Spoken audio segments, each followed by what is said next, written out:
Shalom அலைக்கேம். உங்களுக்கு சமாதானம் உண்டாவதாக. இந்த நாளிலும் நாம் பார்க்க போகிற எபிரேய வார்த்தை என்னவென்று சொன்னால் அனோக்கி. இந்த வார்த்தை அனோக்கி. அனோக்கி என்ற இந்த எபிரேய வார்த்தை என்ன அர்த்தம் என்று சொன்னால் நான் என்று மொழிபெயர்க்கப்பட்டிருக்கிறது. நான் வேதத்துல நான், ஆண்டவர் அநேக இடங்களில் நானே கர்த்தர் அல்லது நான் என்று சொல்லும் பொழுது அனோக்கி என்ற வார்த்தை பயன்படுத்தப்பட்டிருக்கிறது. வேதத்துல எபிரேயத்துல ரெண்டு வார்த்தை நான் என்று சொல்லி குறிப்பிடுகிறது. ஒண்ணு அணின்ற வார்த்தை நான் தான், ஐ ஆம் அப்படின்றதுக்கு. அதே போல அனோக்கின்ற வார்த்தையும் நான், ஐ ஆம்ன்றது பயன்படுத்தப்பட்டிருக்குது. இதுல வித்தியாசம் சொல்லி பாக்குறப்ப ரெண்டு வார்த்தைகளையுமே மாற்றி மாற்றி ஒவ்வொரு இடங்கள்ல பயன்படுத்தப்பட்டிருக்குது. ஆனா ரொம்ப அதிகமாக பயன்படுத்தப்பட்டது அணி அப்படின்ற வார்த்தை. அது ரொம்ப நார்மலா ரெகுலரா யார் பேசினாலும் எல்லா இடங்களையும் நீங்க வந்து பாத்தீங்க அப்படின்னா அணி என்ற வார்த்தை பயன்படுத்தப்பட்டிருக்கு. ஆனா அனோக்கி சில இடங்கள்ல ரொம்ப அதிகமாக வந்து கொண்டே இருந்தது.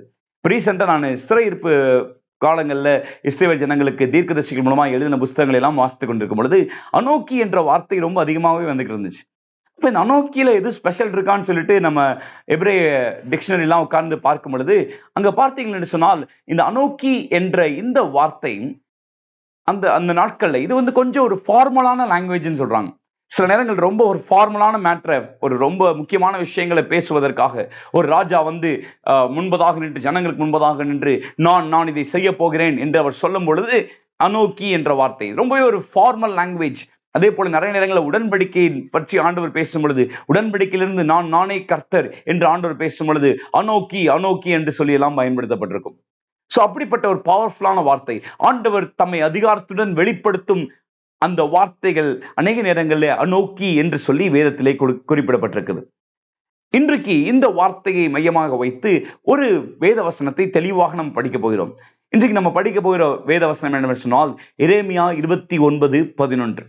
எரேமியா 29:11 உங்களுக்கு எல்லாருக்குமே ரொம்ப தெரிந்த வசனமா இருக்கும், அப்படிதானே?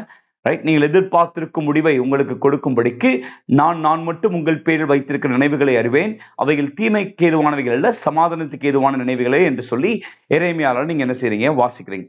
சோ இந்த எரேமியாவினுடைய இந்த வார்த்தைகள் சில நேரங்கள் கொஞ்சம் தவறுதலாகவும் மக்கள் புரிஞ்சிருக்கிறாங்க. எப்படி மக்கள் எடுத்துக்கிறாங்கன்னா, நீங்கள் எதிர்பார்த்திருக்கும் முடிவை உங்களுக்கு கொடுப்பேன் அப்படின்ற மாதிரி எடுத்துறாங்க. நம்ம நிறைய நேரங்கள்ல வசனத்தை தனியாக எடுக்கிறதா நம்மளுக்கு ரொம்ப ரொம்ப பெரிய பிரச்சனை, தெரியுமா? எப்பயுமே நீங்க பைபிள் வாசிக்கும் பொழுது ஒரு நாளும் ஒரு வசனத்தை மட்டும் தனியாக எடுத்து விளக்கம் பார்க்காதீங்க. ஏன் அப்படி சொன்னா, இந்த வசனங்கள் எல்லாம் இப்படி எரேமியாட்ட போய் இன்னைக்கு நீங்க எரேமியா 29:11 உங்களுக்கு தெரியுமான்னு கேட்டா அவருக்கு தெரியாது பரலோகத்துல. ஏன்னா எரேமியா எழுதும் பொழுது ஒரு அழகான ஒரு கடிதமாக, ஒரு புஸ்தகமாக என்ன செய்கிறார், எழுதுகிறார். அது முக்கியமா அந்த எரேமியா 29 பாபிலோன்ல சிறைப்பட்டு போனவங்களுக்கு எழுதப்பட்ட ஒரு கடிதம். அப்ப கடிதத்துல நீங்க யாருக்காச்சும் லெட்டர் எழுதுறீங்கன்னா 1, 2, 3 போட்டு எழுதுவீங்களா? ரைட். அப்ப நீங்க என்ன செய்யணும் அப்படின்னா, இந்த கடிதத்தை அழகாக அந்த கோர்வையிலே நீங்க என்ன செய்ய வேண்டும், வாசிக்க வேண்டும். அந்த கோர்வையிலே நீங்கள் வாசித்தால் தான் அது உங்களுக்கு தெளிவாக என்ன செய்யும், புரிய ஆரம்பிக்கும். அப்படி நீங்க அந்த கோர்வையிலே வாசிக்கும் பொழுது என்ன பாக்குறீங்க, எரேமியா 29 இங்கே இஸ்ரவேல் ஜனங்கள் எல்லாரும் பயங்கரமாக பாபிலோனிலே சிறைபிடிக்கப்பட்டு போயிருக்காங்க. இது கடைசி சிறைபிடிப்பு கிடையாது, இது அதற்கு முன்பதாக நடந்த சிறைபிடிப்பு. இஸ்ரவேல் ஜனங்களை பாபிலோன் தேசத்தார்கள் வந்து ஒரு 3 முறை சிறைபிடிக்கிறார்கள். இந்த முதல் சிறைபிடிப்பிலே ஒரு சில பேரை அழைத்து ஒரு சில பேர் பிடிச்சிட்டு போயிட்டாங்க, அடுத்து கொஞ்சம் பேரை வந்து பிடிச்சிட்டு போறாங்க. இப்படி ஜனங்களை பிடித்துட்டு போகும் பொழுது இப்பொழுது மீதி இருக்கிற ஜனங்கள் எல்லாரும் இங்க ஒரே பிரஷர். அங்க இருக்கிற ராஜாக்கள், சிதேக்கியா போன்ற ராஜாக்கள் ரொம்ப பிரஷர் பண்றாங்க. இந்த மாதிரி நீங்க போய் அவங்களை கூட்டிட்டு வாங்க, சிறைபிடித்து அவங்களை மீட்டு கொண்டு வாங்க, பாபிலோனுக்கு எதிர்த்து போராடுங்கள் என்று சொல்லி இந்த ராஜாக்களும் என்ன செய்கிறார்கள், அண்டை நாட்டு ராஜாக்கள் எல்லாரையும் சேர்த்து கொண்டு இவர்கள் போய் எப்படியாவது இந்த பாபிலோனுக்கு விரோதமாய் செயல்படணும்னு நினைக்கிறப்ப நிறைய தீர்க்கதரிசிகள் அதுக்கு ஒத்து போறாங்க. நீங்க போங்க, கர்த்தர் உங்களுக்கு வெற்றி தருவார், 2 வருஷத்துல நம்ம மக்கள் மீண்டும் வந்துருவாங்க. ஆனா எரேமியா மட்டும் பிரேயர் பண்றப்ப, ஆண்டவர்கிட்ட கேட்கிறப்ப ஆண்டவர் வித்தியாசமான திட்டத்தை சொல்றாரு. ஏன்னா எரேமியா உண்மையான தீர்க்கதரிசி பாருங்களேன். ஆண்டவர் சொல்றாரு, இல்லை, என் ஜனங்கள் அங்கே பாபிலோனிலே ஒரு 70 வருடம் இருப்பார்கள் என்று சொல்கிறார். பாபிலோனுக்கு இந்த ஜனங்களை எதிர்த்து இருக்க வேண்டாம் என்று சொல், இந்த பாபிலோனின் திட்டம் எல்லாம் என்னுடையது என்று சொல்கிறார். இதையெல்லாம் கேட்கும் பொழுது எரேமியாவின் மேல் கோபப்படுகிறார்கள். இப்படி புரிந்து கொள்ளாமல் மக்கள் நடந்து கொண்டிருக்கும் பொழுது சிறையிருப்புக்கு சென்ற அந்த மக்களுக்கு இப்பொழுது எரேமியா என்ன செய்கிறார், இங்கே இருந்து ஒரு கடிதத்தை எழுதுகிறார்.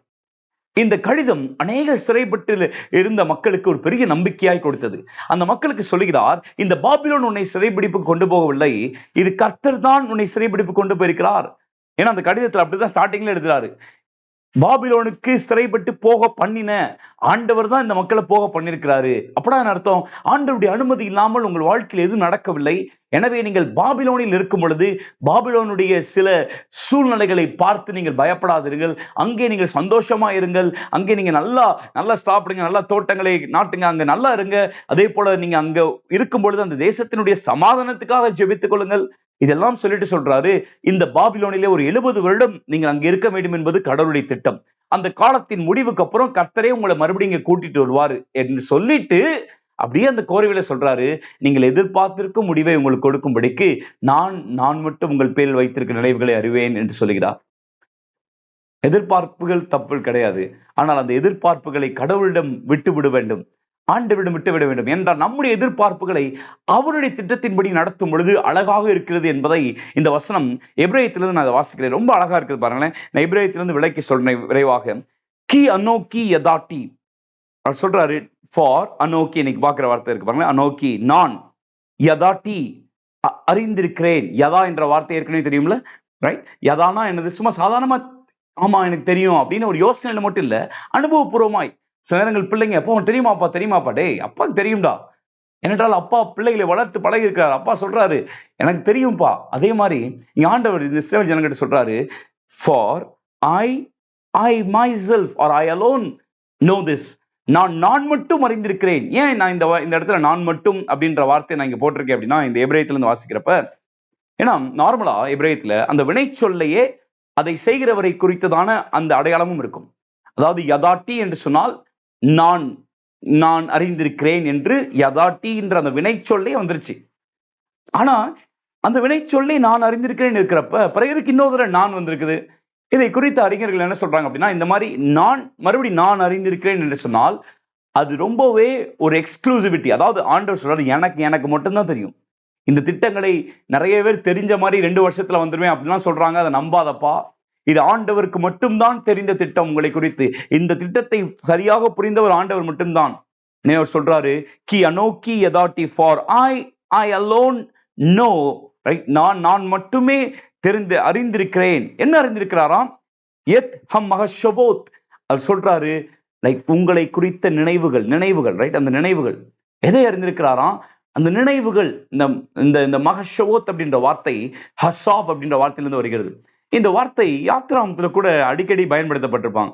இந்த வார்த்தையை பார்த்தீங்க அப்படின்னா நார்மலா நினைவுகள் அல்லது நினைத்தல் என்ற அர்த்தம் இருக்கிறது. அதையும் தாண்டி அநேக நேரங்களில் இந்த வார்த்தை ஒரு ஆர்கிடெக்ட் டிசைனை போல, ஒரு அழகான ஒரு கட்டிட கலைஞர் எப்படி டிசைன் பண்ணி வைத்திருக்கிறாரோ, ஆண்டவர் சொல்றாரு, for I alone no the design, right? நான் மட்டும் அறிந்திருக்கிறேன். என்ன அறிந்திருக்கிறாரா? உங்களுக்கென்று வைத்திருக்கிற அந்த அழகான அந்த வடிவங்களை, இந்த திட்டங்களை அறிந்திருக்கிறார். அவர் சொல்றார், அசேர் அனோக்கி ஹோஷேவ் அலைகேம். உங்களுக்கென்று வைத்திருக்கிற, உங்கள் மேல் கரிசனையாய் வைத்திருக்கிற அந்த திட்டங்களை அந்த திட்டங்கள்ன்றது காட்டிலும் அந்த வடிவங்களை, அந்த அழகான அந்த யோசனைகளை நான் மட்டுமே அறிந்திருக்கிறேன் என்று ஆண்டவர் சொல்கிறார். மகஷவோத் ஷாலோம். அவர் சொல்றாரு, இந்த அழகான வடிவங்கள், இந்த திட்டங்கள் எல்லாம் ஒரு ஷாலோம்காக, அதாவது சமாதானம்னா மனசெல்லாம் மட்டும் சமாதானம் கிடையாது, அவர்களை முழுமைப்படுத்துவதற்காக. எபிரேயத்துல ஷாலோம் என்று சொன்னால் ரொம்பவே ஒரு கம்ப்ளீட்னஸ், ஒரு முழுமையை குறிக்கிறது. இந்த மக்கள் வாழ்க்கையில எல்லாம் இழந்து போய் தான் இருந்தார்கள். சிறையிருப்புக்கு முன்னாடி கூட ரொம்ப பிரச்சனை தான் அவங்க ஊர்ல. இப்ப இவர்களை சிறையிருப்புக்கு கொண்டு போய் இன்னும் அதிகமாய் ஆண்டவர் இவர்களை முழுமைப்படுத்த விரும்புகிறார். அவர் சொல்றார், இதெல்லாம் ஒரு முழுமையாக்குவதற்காகவே, and not for evil. அது தீமைக்கு ஏதுவானவைகள் அல்ல. லாட்டேட் லாகேம் அஹ்ரீத் வேட்டிக்வா. அவர் சொல்றார், இது எல்லாம் ஒரு நல்ல ஒரு நம்பிக்கையுள்ள ஒரு முடிவை கொடுப்பதற்காகவும், அதே போல அவர் சொல்றாரு, டிக்வா என்ற வார்த்தை கடைசியாக கவான்ற வார்த்தை நம்பிக்கைன்னு இருக்கு பாருங்களேன். நம்பிக்கைன்னு என்ன அர்த்தம்? அவர் சொல்றாரு, இந்த கவான்ற வார்த்தைக்கு அர்த்தம் என்ன அப்படின்னா, இந்த ரோப். அதாவது நிறைய நேரங்கள் வந்து பாத்தீங்க அப்படின்னா அது வந்து ஒரு கயிறை போல. எப்படி ஒரு பள்ளத்தில் விழுந்தவர்களுக்கு மேல இருந்து ஒரு கயிறை கொடுத்து இருந்தாப்பா பிடிச்சுக்கோப்பானா, அதுதான் நம்முடைய வாழ்க்கை நம்பிக்கை பாருங்களேன். ஸோ அதே மாதிரி தான் இந்த டிக்வான்ற வார்த்தை, it is a life saving card. ஒரு வாழ்க்கையை காப்பாற்றும் ஒரு கயிறை போல. ஆண்டவர் சொல்றாரு, இந்த என்னுடைய திட்டங்கள் தான் உன் வாழ்க்கையை காப்பாற்றும் ஒரு கயிறை போல இருக்கிறது என்று சொல்கிறார். எவ்வளவு அழகா இருக்கு பாருங்களேன். எனவே நம்ம இதை நல்லா வாசிக்கணும் அப்படின்னா, இதை நம்ம எப்படி வாசிக்கணும்? ஆண்டவர் சொல்றா பாருங்களேன், நான் மட்டும் உங்கள் மேல் வைத்திருக்கிற அந்த அழகான திட்டங்களை அறிந்திருக்கிறேன். இந்த திட்டங்கள் உங்களை முழுமைப்படுத்துவதற்காகவே ஒழிய தீமைக்கு ஏதுவானவை அல்ல. இந்த திட்டங்கள் உங்களுக்கு ஒரு நல்ல முடிவையும் உங்கள் வாழ்க்கையை காப்பாற்ற கொடுக்கப்பட்ட ஒரு கயிறை போலவும் இருக்கிறது. இப்படி நம்ம தெளிவாக புரிஞ்சுக்கணும். அப்ப ஆண்டவர் என்ன சொல்றாரு? இஸ்ரவேல் ஜனங்களே, நீங்கள் 2 வருஷத்துல வந்துருவாங்கன்னு சொல்லி எதிர்பார்த்துக்கிருக்கீங்க. நான் அவங்கள 70 வருஷம் அங்க வைக்கணும்னு சொல்லி நினைச்சுக்கிருக்கேன். உங்களுடைய முடிவு என்ன?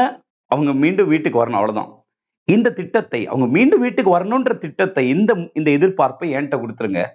நான் என்ன விதத்தில் செயல்படணும்னு விரும்புகிறேனோ அந்த விதத்தில் செயல்படுகிறேன். ஏனென்றால் என்னுடைய அந்த அழகான அந்த டிசைன் படி நடந்தால்தான் உங்கள் வாழ்க்கை முழுமை பெறும் என்று சொல்கிறார். இன்றைக்கும் இதை கேட்டுக்கொண்டிருக்கிற நீங்கள், இன்றைக்கு இந்த நோக்கி தி லார்ட் அவர் சொல்றார், நான் இருக்கிறேன், நான் உங்களுக்காக இருக்கிறேன் என்று சொல்லுகிற அந்த ஆண்டவர் இன்றைக்கு அவர் உங்கள் பக்கமாக இருந்து கொண்டிருக்கிறார். நீங்கள் எதிர்பார்த்ததை போல வாழ்க்கை போகாவிட்டாலும் பரவாயில்லை. உங்களுடைய நல்ல எதிர்பார்ப்புகள் எல்லாம் நிறைவேற்ற விரும்புகிறவர் தான். ஆனால் அதை அவர் சித்தத்தின் அடிப்படையில், அவருடைய திட்டத்தின் அடிப்படையில் நிறைவேற்ற வேண்டும் என்று அவர் விருப்பப்படுகிறார். இன்றைக்கும் உங்கள் வாழ்க்கையை அவரிடமாய் கொடுத்து விடுங்கள். அவர் உங்களை அழகாக நடத்தட்டும். அவருடைய திட்டத்தோடு இணைந்து கொள்ளுங்கள். அவருடைய திட்டத்தில் பிழை எதுவும் கிடையாது. அவர் எப்பொழுதுமே நன்மையான காரியங்களை நமக்கு செய்ய வேண்டும் என்று விரும்புகிறார். பாபிலோனுக்கு சென்ற தானியேல், சாத்ராக், மேஷாக், ஆபேத்நேகோ இவர் எல்லாருக்கும் துவக்கத்திலேயே அவங்க ஊர்ல இருக்கிறப்ப நிறைய திட்டங்கள் இருந்திருக்கும் வாழ்க்கையை குறித்து. ஆனா இப்ப பாபிலோனுக்கு போயிட்டோமே, நம்ம வாழ்க்கை எப்படி ஆயிடுச்சு, நிறைய ப்ரெஷர்ஸ், கஷ்டமா இருந்திருக்கும். ஆனால் இவர்கள் எரேமியா போன்ற இந்த தேவனுடைய மனிதர்கள் எழுதின கடிதங்களை உட்கார்ந்தார்கள், வாசித்தார்கள், நம்பிக்கையை பெற்றுக்கொண்டார்கள். அவர்களுக்கு மாத்திரமல்ல, அந்த பாபிலோன் தேசத்தில் இருக்கிற ராஜாவுக்கும் கூட இவர்கள் நம்பிக்கையாய் மாறிவிட்டார்கள். பாருங்களேன், இதைதான் ஆண்டவர் சொல்கிறார். அவருடைய திட்டத்தில் இணைந்தவர்கள் ஒரு நாளும் தோற்று போனதில்லை. எனவே இன்றைக்கும் அந்த உங்களை நேசிக்கிறார், உங்களோடு கூட இருக்கிறார், உங்களுக்கென்று மேலான ஒரு நித்திய ஜீவன் திட்டத்தை வைத்திருக்கிறார் என்பதை காண்பிப்பதற்காக பிதாவாகிய தேவன் தம்முடைய ஒரே பேரான குமாரனாகிய இயேசுவை அனுப்பியிருக்கிறார். இன்றைக்கு அவருடைய கட்டளைகள் அடிப்படையில், அவருடைய சித்தத்தின் அடிப்படையில் நடப்பதற்கு உங்கள் வாழ்க்கையை ஒப்புக் கொடுங்கள். உங்கள் வாழ்க்கை நலமானதாக இருக்கும் என்பதில் எந்த சந்தேகமில்லை. கர்த்தர் தாமே உங்களை அதிகமாய் ஆசீர்வதிப்பாராக. God bless you all.